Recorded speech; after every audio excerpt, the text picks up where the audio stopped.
Ruto is in New York for the UN General Assembly meeting, and of course he has other members of other leaders in the country who are with him on that meeting.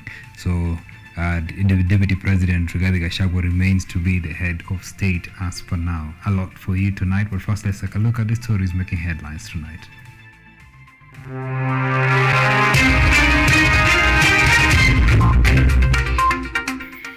President William Ruto attends the United Nations General Assembly in New York City.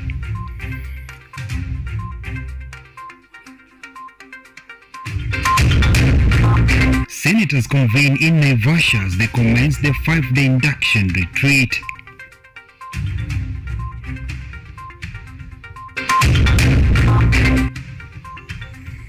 Kakuzi readies for second avocado shipment to China as demand soars.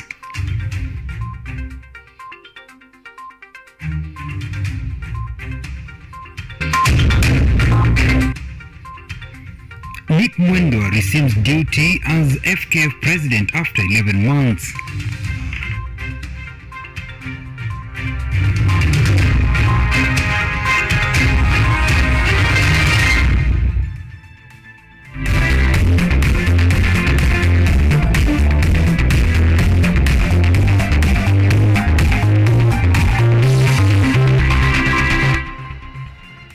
This is KUTV Primetime News with Omondi Otieno. Welcome to the broadcast and remote alone. I'm in the company of Makri Nechin, who is also in language interpreter tonight. We'll see me live this broadcast on our social media platforms on Facebook, KUTV Kenya, and Twitter, KUTV_Kenya. It's also live on YouTube at KUTV Kenya Live. Now, the government, through the Ministry of Agriculture, has today announced that it will pump 3.55 billion Kenyan shillings as subsidy to cushion farmers against the current high cost of fertilizer. And in a statement on Tuesday, Agriculture Principal Secretary Francis Owino noted that the move is in accordance with the directive from the President William Ruto that the government will create interventions meant to make agriculture affordable to farmers in order to boost agricultural production. Owino added that the program will begin in counties experiencing short rain season and be availed through the National Cereals and Produce Board (NCP's) board depots across the country.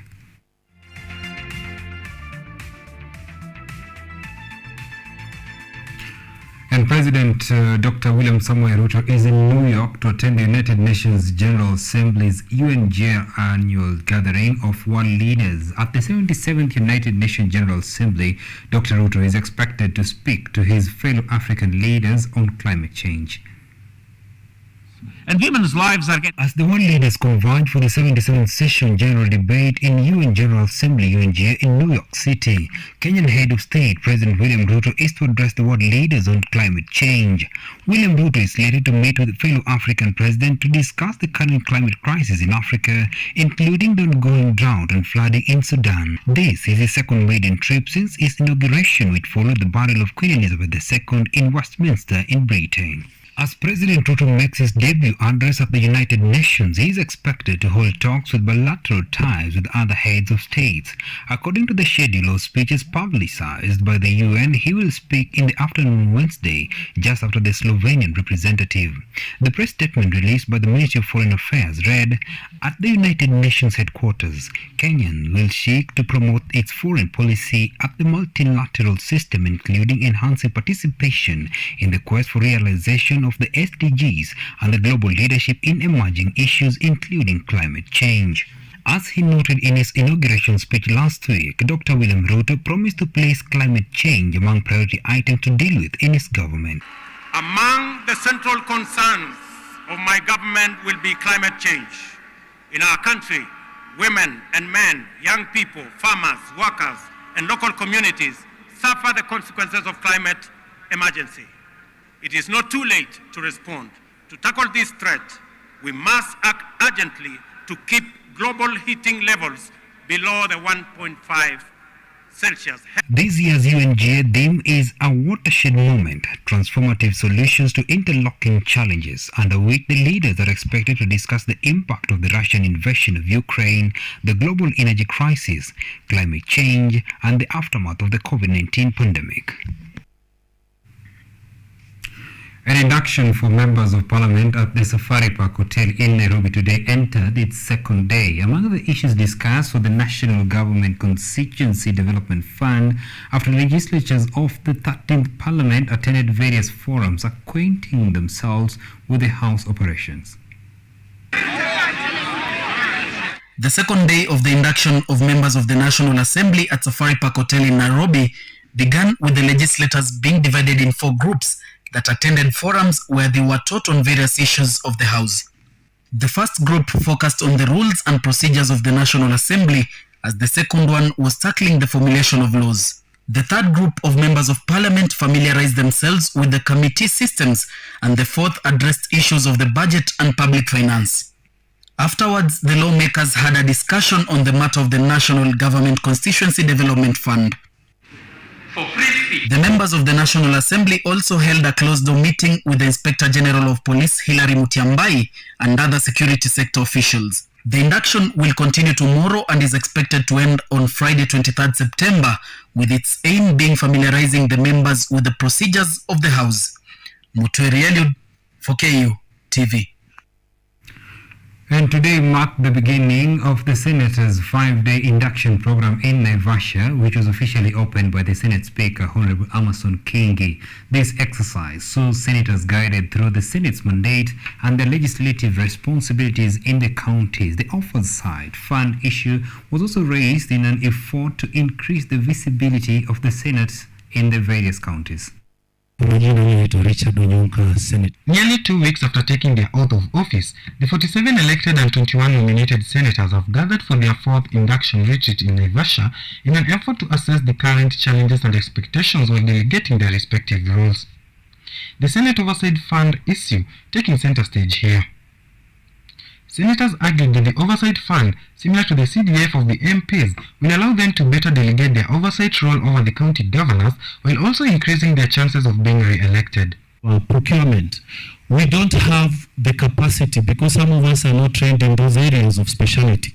Why don't we say we are creating a fund that will be allocating this amount of money for the senators so that if they wish, they can recruit a procurement expert. I don't see why we're having a contradiction with us in Kenya here. The governor should be given a certain percentage which is higher. The MPs are getting a percentage which is lower, which is 2%. I don't see why governors, senators cannot get 10%, 20% of funds which they take to their counties. The Speaker of the Senate, Honorable Amason Kingi, officially opened the induction program and urged the senators to delegate their legislative roles in accordance with the Constitution. Nandi County Governor Stephen Sang and Nakuru County Governor Susan Kihika both attended the induction ceremony. Maybe we have not done proper definitions both to Kenyans and to Parliament on the importance of that oversight function. But the resources must follow the function. So what extent of oversight does Senate need to do over the default funds? So you have to look at what is the county government doing? Is it projects that it's doing? Is the oversight required for each and every project? So for me, I would say, let's go deeper, define that function, see the necessity at the county level, then now define the resource that is needed to support that function. System that ensure honorable senators are sufficiently facilitated in order for you to discharge your oversight responsibilities successfully as spelled out in the Constitution. The Attorney General, Chief Justice Martha Koome, and Cabinet Secretaries for Treasury, Devolution and Foreign Affairs will be expected to join the senators in the course of the week to educate them on their relationship with the Senate. The workshop will last for 5 days before senators return to their regular scheduled House meeting the following week on Monday, when the Speaker will be expected to name the majority and minority leaders of the Senate. Reporting for KUTV, I am Eugene Mayabi.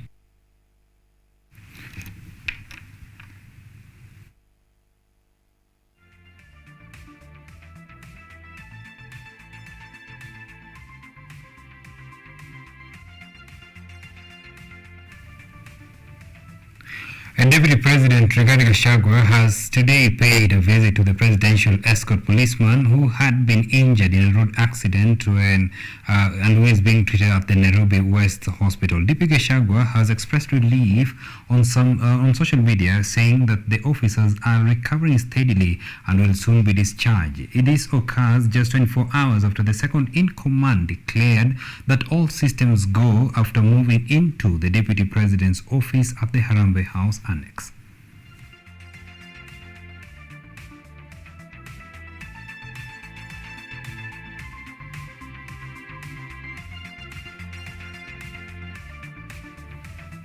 Meanwhile, the 94th National Music Festival for Students in Early Childhood Development Education (ECDE) to secondary school students continues in Kisumu County. Education Cabinet Secretary Professor George Magoha opened the 94th Music Festival competition in Kisumu County on Monday after a 2-year hiatus following corona pandemic outbreak in the year 2020.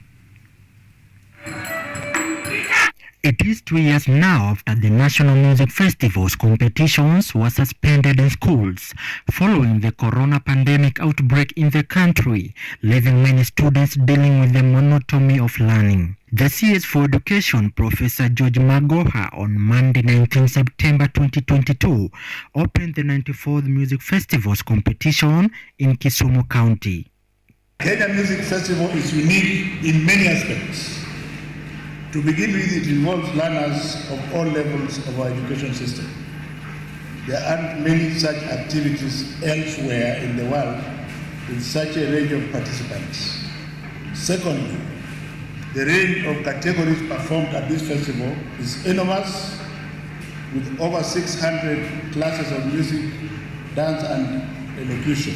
The festival witnessed students showcasing their singing talents in performances organized by different schools from kindergarten to high school, leaving many with happy faces after being entertained. The festival helped us achieve some of the goals of education, including national unity and appreciation. I noticed the Kikuyu culture dance, and being I knew what they were doing. Magoha, however, emphasized the importance of embracing CBC, saying CBC is the key to opening job opportunities in the country, as students are given chances to showcase their different talents. President William Ruto is expected to attend these festivals as a guest of honor, which will continue until the 25th of this month. Joseph Dhuku, KU TV. All right, and according to my chronometer, it's 14 minutes past the top of the hour. It's time to take a break here on KUTV Primetime News. We shall be coming back with the discussion of the night. The numbers that matter. That is the next thing, because in the houses we're expecting the parliamentary committees to be formed, and these numbers, when informed, who becomes the majority leader, the chief whips in the houses. A discussion do not miss. So stay with us. See you on the other side.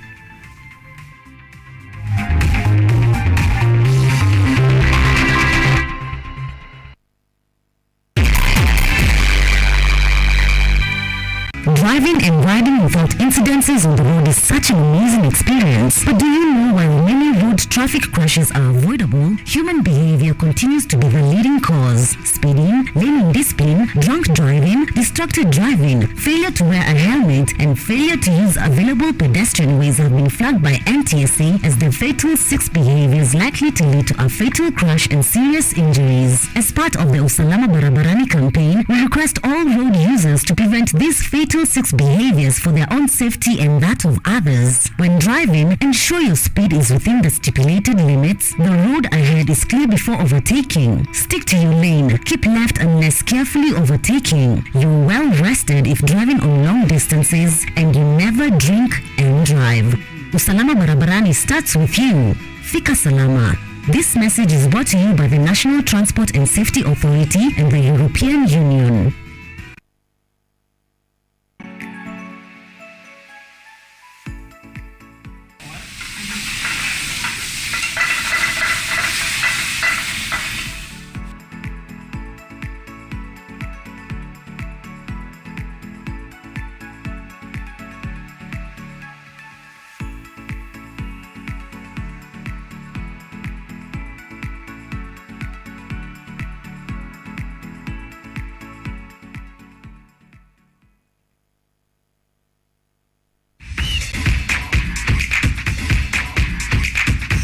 Ukiwa na dukuduku la michezo, tunafungua sanduku la dukuduku kwa ufahamu zaidi. Kila danadana, mitimko, mifiatuko na harakati zote ugani, sisi ni wako mwandani. Kukurukakara zote nyanjani, haziwezi kuangaziwa zaidi ya micharazo michezoni. Mimi mwanaspoti wako matata Peter Pinches Mwaura ndakuwa na jopo lenye maarifa sufufu, nikufahamishe na nikuburudishe wewe shabiki shakiki kwa uhakiki.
Maelfu na maelfu ya wahamiaji wakiwa na watoto kutoka nchi za Amerika ya Kati wanaendelea kuwasili kwenye mpaka kati ya Marekani na Mexico.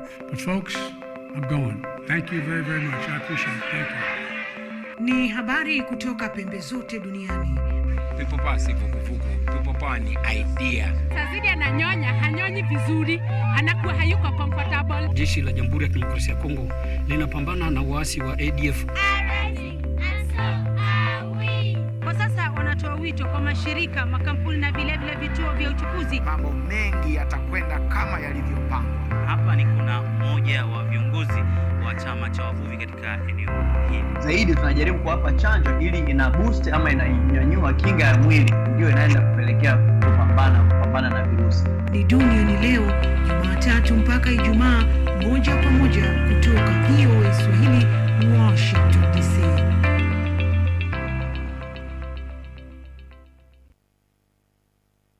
It is a sunny Sunday afternoon when we make our way to Sunken Park along Aga Khan Walk at the heart of the Nairobi Central Business District. It is here we meet hundreds of skating enthusiasts, new entrants, parents and guardians who have gathered for an eventful afternoon. From Monday to Saturday, the Sunken Park serves as a parking lot. It is only open to skaters for just one day in a week. They fall and rise until they get it right. Samson Soni is a skating coach. He has been training the children at the park. We bring you women who have done a tremendous job in the tech space. Everybody was going for business, and the teachers would tell you, you know what, as a woman, try business or try agriculture. If you're a woman, follow your passion. Let passion be the drive for whatever it is that you're going to do. And remember, out here, people are here to support you.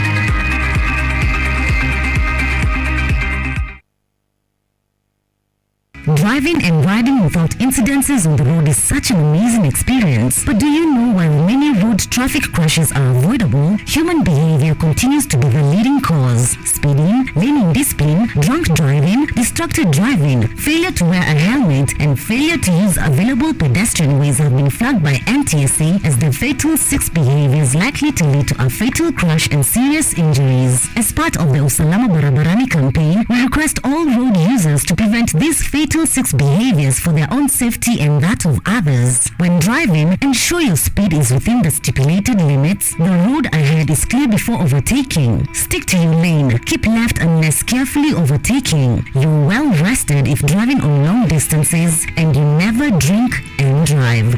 Usalama Barabarani starts with you. Fika Salama.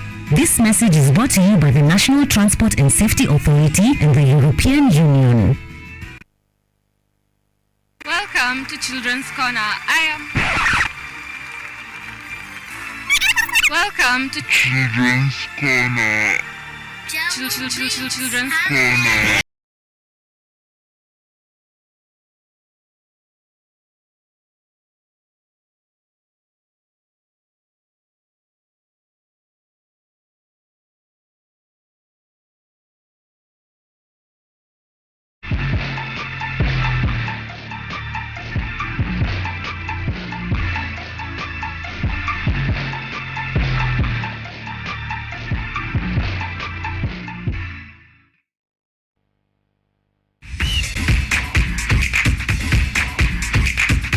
Ukiwa na dukuduku la michezo, tunafungua sanduku la dukuduku kwa ufahamu zaidi. Kila danadana, mitimko, mifiatuko na harakati zote ugani, sisi ni wako mwandani. Kukurukakara zote nyanjani, haziwezi kuangaziwa zaidi ya micharazo michezoni.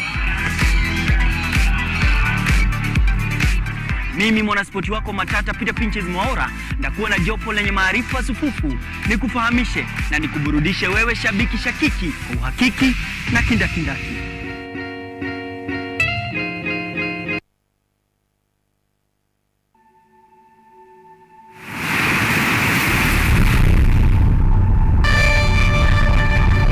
Karibu kwenye mitindo ya kipwani. Nguo yangu wasenesi magire mtuzeha sana nenda finira chechemekwe. Nguo yangu wasenesi magire mtuzeha. Yani unavyoona basi niko kipwani pwani tu.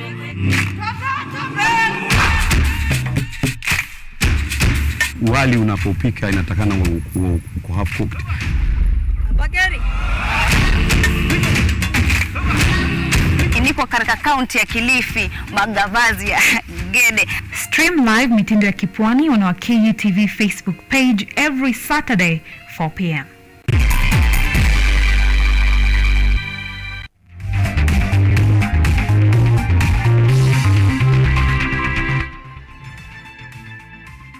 You are watching KUTV Primetime News with Omondi Otieno.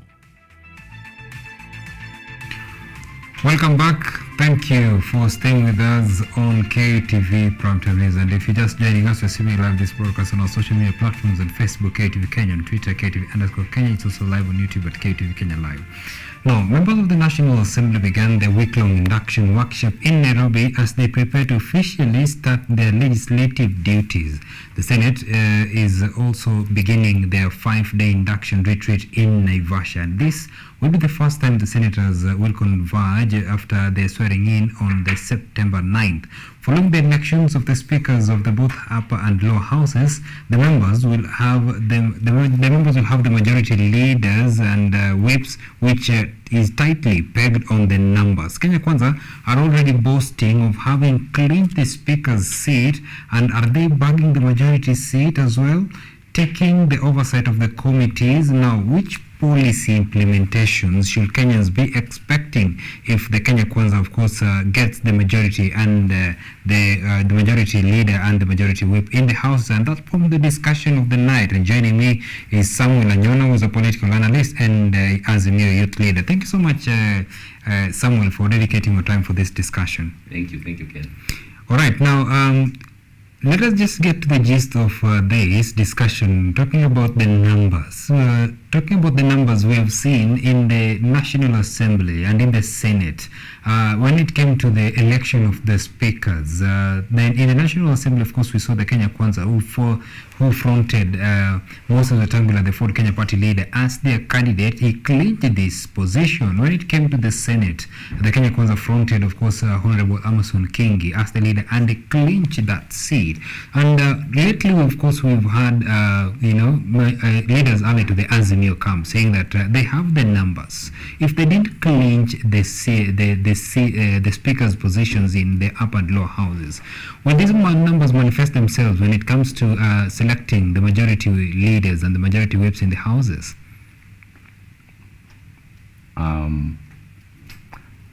Before I start, Ken, we are still in the process of settling the dust now after the election is done. We are seeing now elected members being sworn in, elected members getting into office, and still acclimatizing to the environment of their offices. Yes. So first of all, the game. Well, of course, politics is a game of numbers, but when you look at it, Ken, it is so unfortunate that in Kenya we are bombarded by a political environment whereby most of our leaders and quite a significant number of politicians lack ideological political values and ideological political stance. That is why some of the happenings that are ongoing right now, whereby some of them even are not even sworn into office, and they've already jumped across the floor. They've already crossed the floor, and we're just after elections. I think that is one. It is a sign of lack of probably respect to the voters, because the previous election, it was a heavy battle between the Kenya Kwanza and the Azimio side, and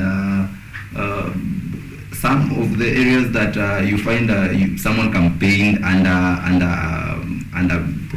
Azimio, and we find that it was the ticket, and it was among the goodies that you side with a certain side, and you get the seat as easy as it comes.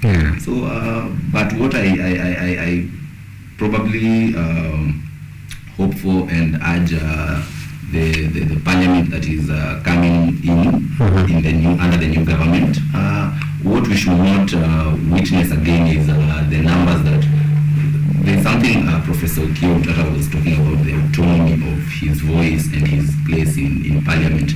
I wish more members of parliament and more parliamentarians will emulate his style of let me call it style of play, because in the previous regime we saw clashes in parliament. We saw some what I will call lack of decorum from people that are expected to be the top notch and the top cream of the society, and they were getting into physical fights just because of lack of decency. Because how can in short, let us not just witness what happened, whereby the numbers in parliament are just controlled by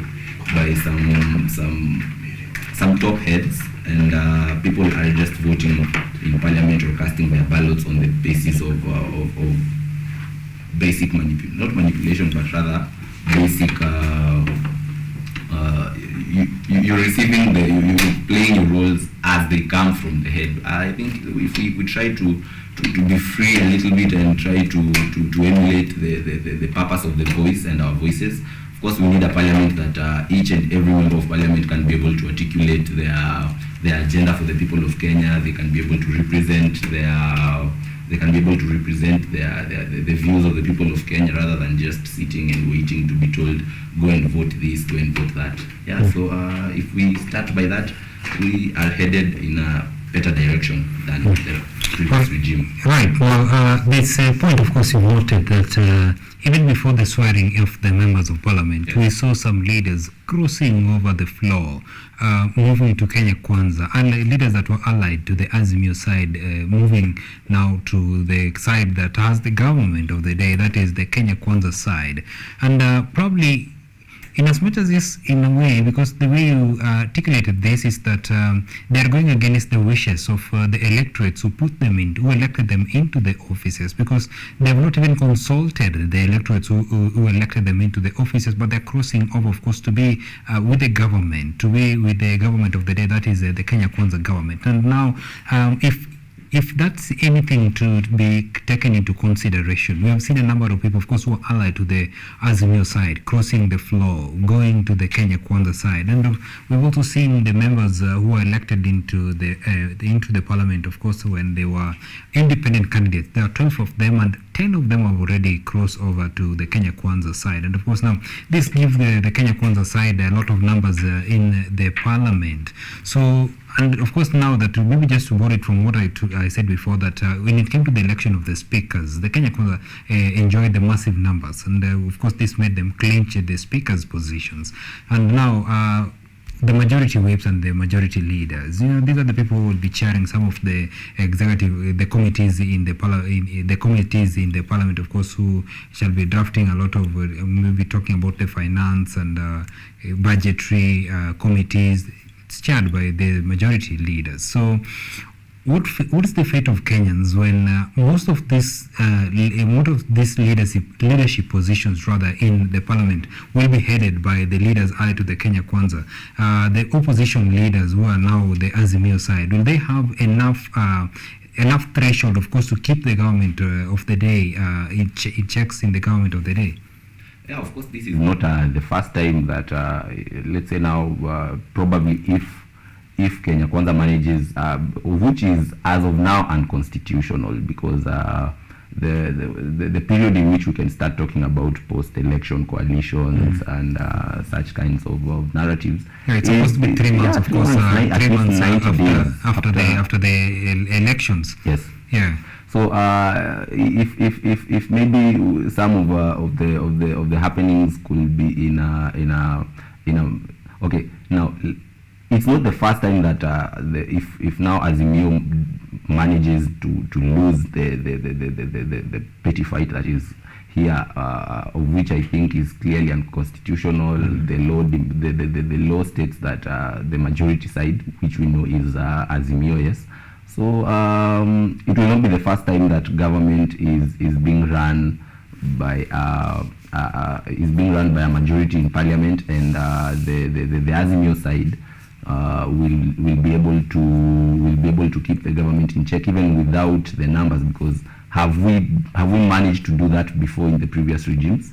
Yes, we have managed to keep the government in check. So it is a matter of will, it is a matter of spirit, so that we make sure that this time round the Kenyans and the population out there gets what is a fair share of their dedication to the political process. Because right now, I think we should not be talking about what numbers matter in parliament or what numbers matter in the houses, because the numbers that matter right now and would matter is that relief to the we see that more farmers are getting relief in their farms, and they are able to cultivate various crops so that they can be able to feed their families and feed the economy in general.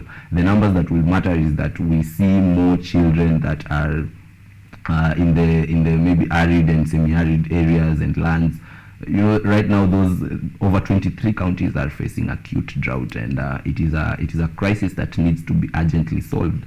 So if we manage to divert maybe most of the attention that we give to the political players, and now focus mainly on the issues that are generally facing the Kenyans in the country, and I think we'll be in a better direction rather than just I think our media also usually gives a lot of airtime to the politics of the day, but let's try within the next 5 years as a country, let us not try to fight so much against ourselves. Let us fight against the problems that are facing us, and we have a whole world to conquer out there, because it's not just about Kenya, because now Kenya, where it is getting a lot of attraction and getting a lot of interest from the international bodies, from the international bodies and international community. Now it's very impressive when you talked that the numbers that matters at the moment, not the numbers in the politics. It should be the numbers of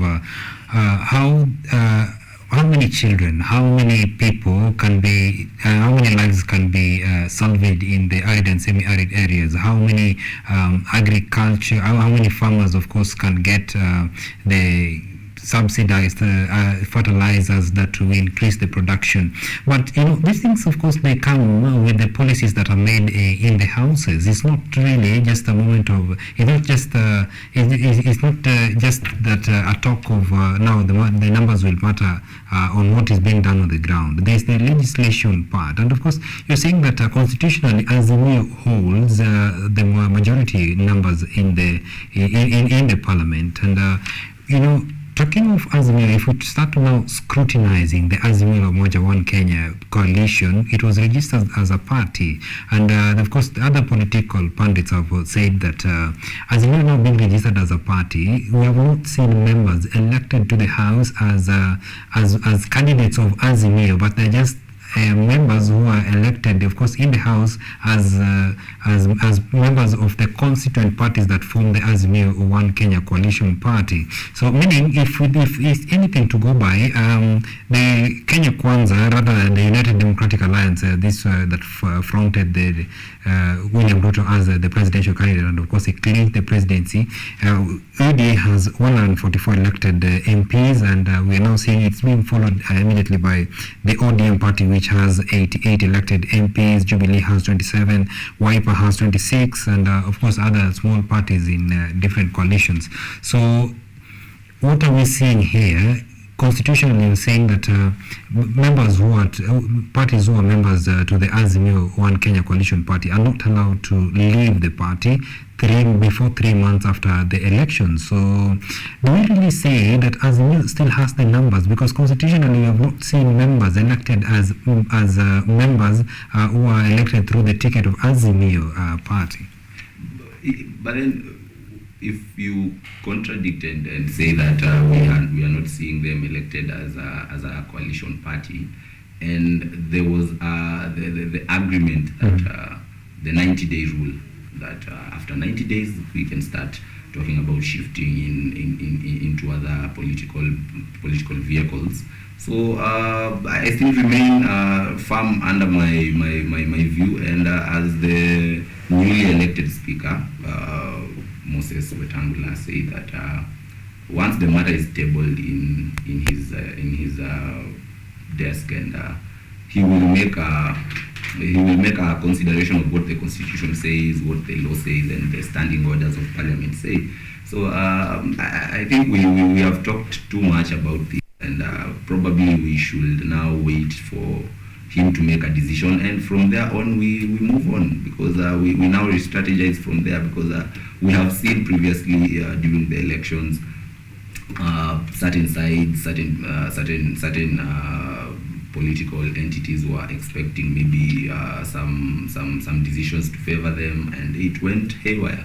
So learning also from the previous results, and learning from the previous encounters, I think we should now move with the case-to-case scenario in terms of this situation. Once it is decided, we handle it from there. All right, impressive. Now, we have seen, of course, even as the elected members of Parliament are expected to now start dispensing their duties in their different constituents. The members of the National Assembly began their induction yesterday in Safari Park, and of course, you're also seeing members elected in the Senate beginning the induction in Naivasha. Of course, they began today. So, one issue that has emerged is the members of the National Assembly yesterday. There was there's some sort of grumbles from them saying that they need their sitting allowances, of course, being brought back, and the houses allowances, a lot of package, of course, to facilitate probably their legislative processes. And this was reiterated by the Speaker of the National Assembly, Moses Wetangula, saying that all the packages, all the allowances and the benefits that they enjoy as members of the National Assembly will be retained and probably and even increased probably. So whatever we saw yesterday, and of course we've also seen it today when the members of the Senate saying that they also need to be facilitated to ensure that their presence in the counties that they represent is it is reinforced through the facilitation. That means that they need packages, of course, for these processes. So what message does it convey to the electorates who elected them to these offices? I think it's just a case of reoccurrence, because this is not the first time. I think every other time after elections, the first thing when parliamentarians are usually elected, when members of the National Assembly and Senate are usually elected, the first narrative that we usually get is about salary increments and remuneration concerns. But we are now working under a very tight budget, and the country maybe has more demands. Is it necessary that is it mandatory that they get the claims that they are wishing for them to get of increments? For me personally, I think, and I would like to encourage the members of parliament and the legislators that if there was any amount to be added to any party, or to be added to be shared around to the rest of the Kenyans, I think most of the funds that we need should be directed towards the majority of Kenyans that are sleeping hungry, the majority of Kenyans that are facing challenges out here. And we in the same spirit also, we should not also try to it's like we are constricting the legislators. We should find a balance between the increments, finding a balance between them and the people, and see what can be negotiated here and there, what can be done. They can get a few probably, but most of the funds that we have, if we can redirect the funds to the people, that's much more appreciated, because we're in a difficult situation, and budgeting is not an easy process, because the country right now is working towards very many demands. The government of the day has got quite huge demands. So delivery also, because the people want the agenda, the people want the manifestos to be delivered. So we should find a balance between the two, finding a balance between the legislators and finding a balance now but most of the funds should be directed towards the Kenyans. All right.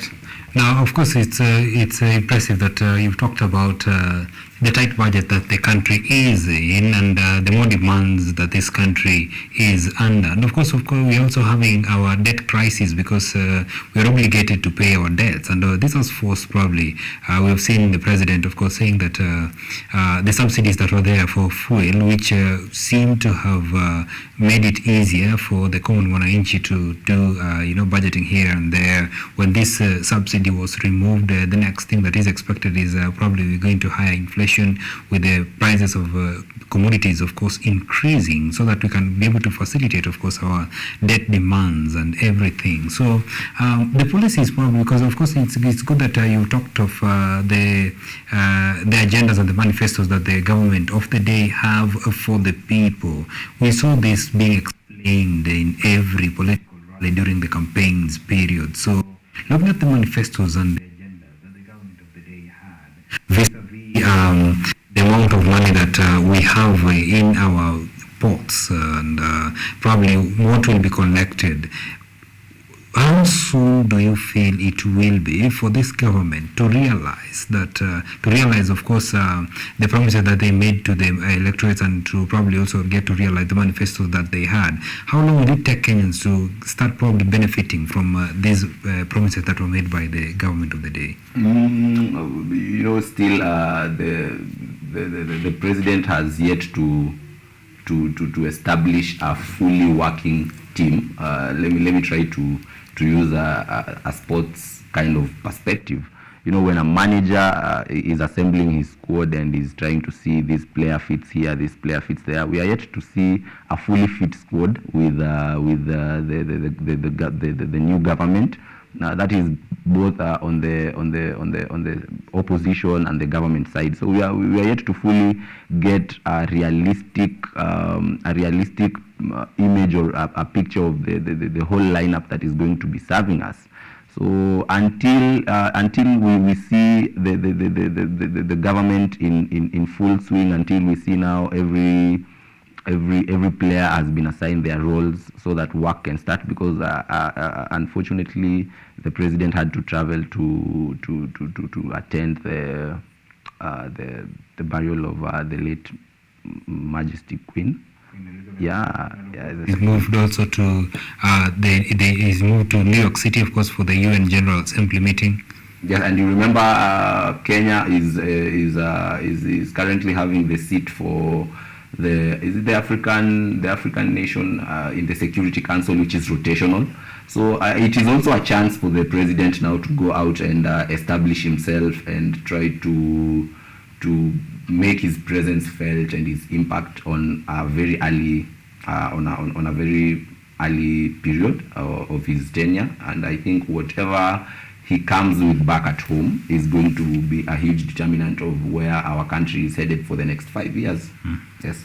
All right, and of course, good that maybe just well from what you've said, that it's good that the president go outside, because he's a first-time president, that he sells his image. And of course, the image that he's selling outside there, it's the image of Kenya holding bilateral talks with the different heads of states. And of course, this probably will be an advantage to us. On his convoy, of course, in the convoy that visited New York for the UN General Assembly meeting, we have seen him together with the Ndindi Nyoro, we've seen Murkomen right there, we've seen Ababu Namwamba with him.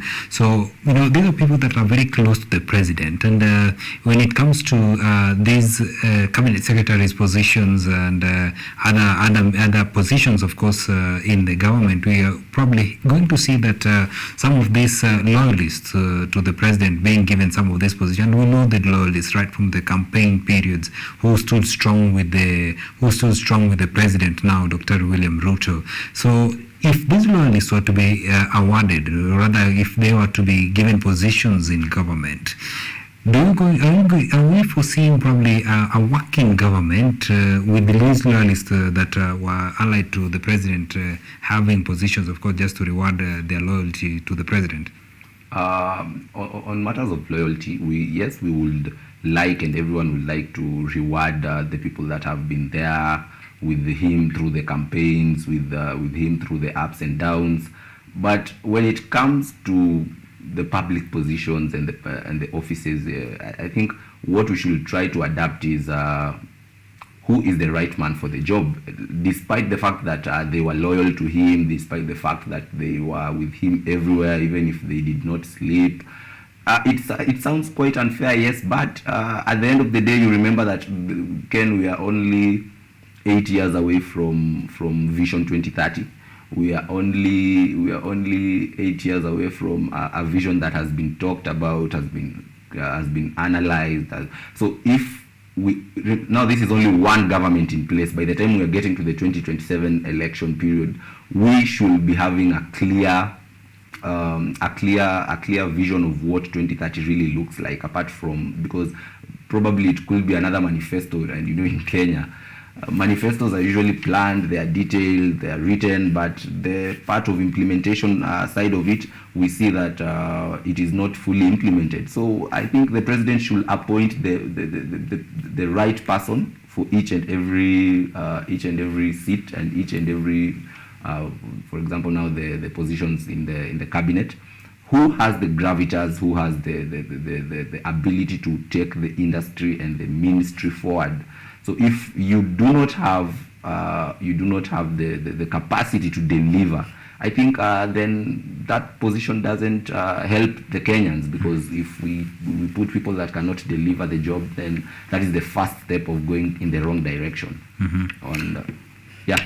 All right, probably because of the interest of time, I'll just give you a minute because we are living in a democratic world, a democratic country, because it's all through democracy that the majority elected the sitting president, Dr. William Ruto. So it's a government of the people, by the people, for the people. So for these people, what message would you be having for them just in a minute?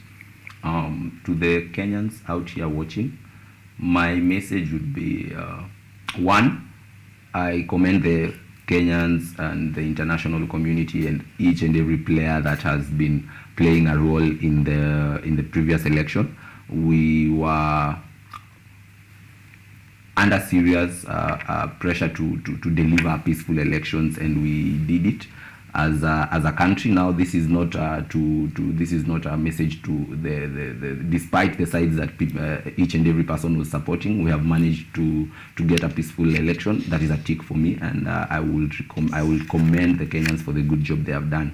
Going on forward, we are facing tough times as a nation, and it is high time we start putting into place dedication, putting into place commitment, putting into place effort to make sure that our country is on the rise. Remember, the African platform and the African continent in general is looking at our country right now, and they are seeing Kenya as a great nation, and that is how we want to spearhead into the future as Kenya, as the epitome of change, the epitome of growth in democracy within the African setup. And if we now start focusing on not competing against ourselves too much as Kenyans, and we start looking at how can we improve beyond our borders, how can we make Kenya great, whether it's in sports, whether it's in arts, whether it's in democracy, all fronts. Let us take Kenya to the next step. Let us take Kenya to the higher levels, and especially now to the young people. We have a great future ahead of us, even though some or most young people might be looking at matters to do with politics, and they do not want to associate themselves, because we saw in the election the low voter turnout. So to the young people, let us come together, let us channel our energies so that we can manage to defeat the problems rather that are encountering us right now. If we are united, we will dismantle the challenges one after the other, claiming strength to strength. So to the Kenyans out there, be peaceful as we have always been. Let us give the government also some room to start off and deliver to the Kenyans. Remember, it's not now the government of Kenya Kwanza, it's not the government of President William Ruto. It is a government for the people, by the people, and of the people. So let us join our hands together and support this government in all manners that we can, so that it can deliver to the Kenyans. All right, that's it. We're taking a very short break. Shall we come back with more? Stay with us.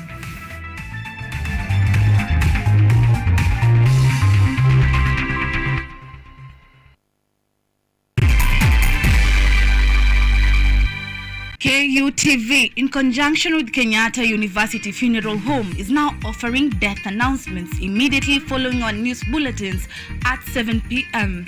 At this sorrowful time, as you share in your grief, allow us to communicate your announcement of your loved one on KUTV in both Kiswahili and English.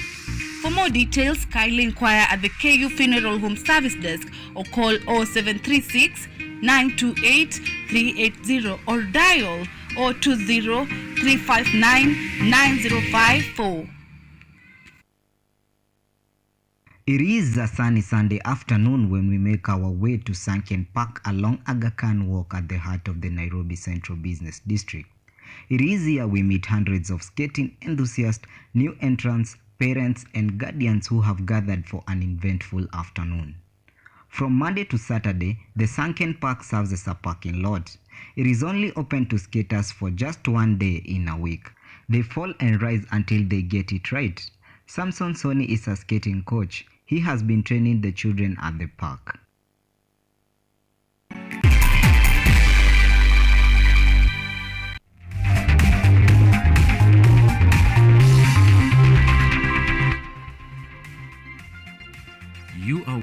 KUTV Primetime News with Omondi Otieno. Welcome back. Let's carry on with the bulletin. Now, beginning October 1st, Kenya Revenue Authority prepares to apply inflationary adjustments on different accessible products and services, thus suggesting that prices for fuel, alcohol and soft drinks are expected to climb once more. This has saddened various bar and restaurant owners and liquor sellers immensely, who fear that the business will plunge into the pit. Excess duty in Kenya, commonly referred to as sin tax, is an indirect tax on the importation or local manufacture of certain products and supply of accessible services. To protect the government's revenue from being eroded by imported inflation, the taxman is attempting to boost certain rates of excess duty by 6.3%, including alcohol. Jambo la pili lile tungetaka kuongea ni kuhusu KRA na serikali ya Kenya kwa ujumla, sababu kuna kusudi la kuongeza excess duty kwa 6.3% kuanzia tarehe 1 Oktoba. Na kwa hivyo tunataka kusihi serikali ikiwezekana isiongeze hizo bei.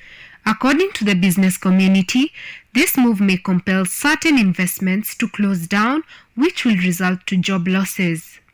Traders affiliated with the Bar, Hotels and Liquor Traders Association stated that the increased taxation rate comes while individuals working in the alcohol industries are attempting to recover from the impacts of COVID-19. Sababu ikiongezewa ni mnywaji wa pombe, mtumizi yule wa sonda na maji na ile kitu inauzwa na hospitality industry ndio itaongezwa. Kwa hivyo tungetaka kusihi serikali idumishe na ikubali yale maombi tuliomba. They have also claimed that with the increase of excise duty, it will make it difficult for the majority of consumers to afford the legal alcoholic beverages, causing them to turn to illegal brews and dangerous beverages. The bar and restaurant owners have put across that when there are proposals to raise taxes on alcoholic beverages, the Kenya Revenue Authority has consistently disregarded their presentation, hurting their businesses. This thing of adding taxes on us, it is going to affect us in so many ways, and especially because once the price goes high, mulevi ni ule ule. They'll still have other options of taking alcohol. They'll go for cheaper drinks, they'll go for changa and other drinks. Bar, hotels and liquor traders are asking President William Ruto to step in and convene a conference with all pertinent stakeholders to discuss the excess duty, rethink the decision and ensure all stakeholders are involved in such matters. For KUTV, I am Susan Wayaki.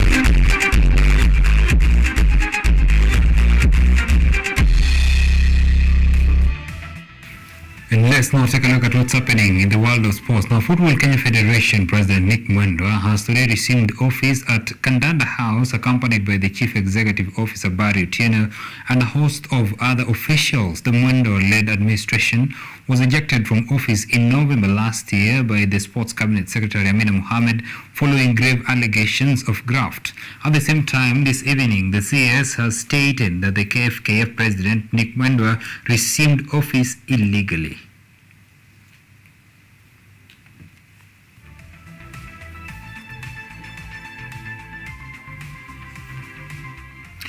And the hit squad captain Nick Okoth has finally exited the boxing ring after a stellar career of 14 years, saying that the African Boxing Championship in Maputo, Mozambique marked his final journey in the ring. The proficient boxer hinted at retiring after the Birmingham 2022 Commonwealth Games in the UK, but withdrew, citing that there might lack rising stars to fill his place. Okoth expressed pleasure after clinching a silver medal in the Premier Continental Showpiece in Maputo, where he pocketed 600,000 Kenyan shillings from his exploits.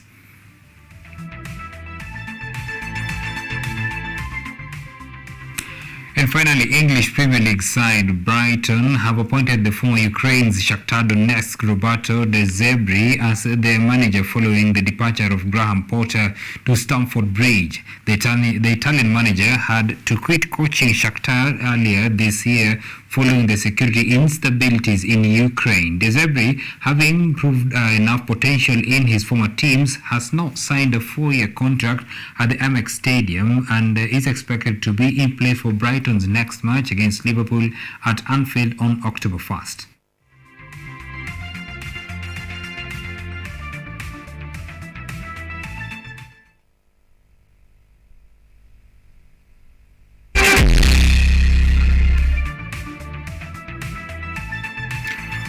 And with that, we call it a wrap today here on KTV Primetime News. Many thanks indeed for your valued company throughout the bulletin. Our sign language interpret night has been Makrin Chin. My name is Omondi Otieno. Until next week, you have a great night.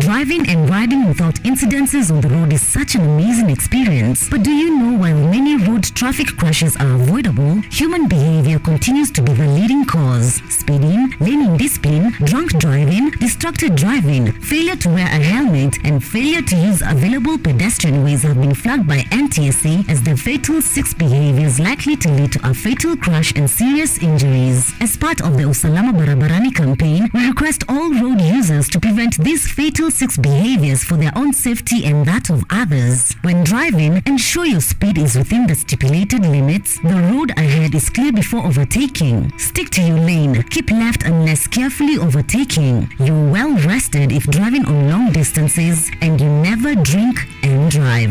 Usalama Barabarani starts with you. Fika Salama.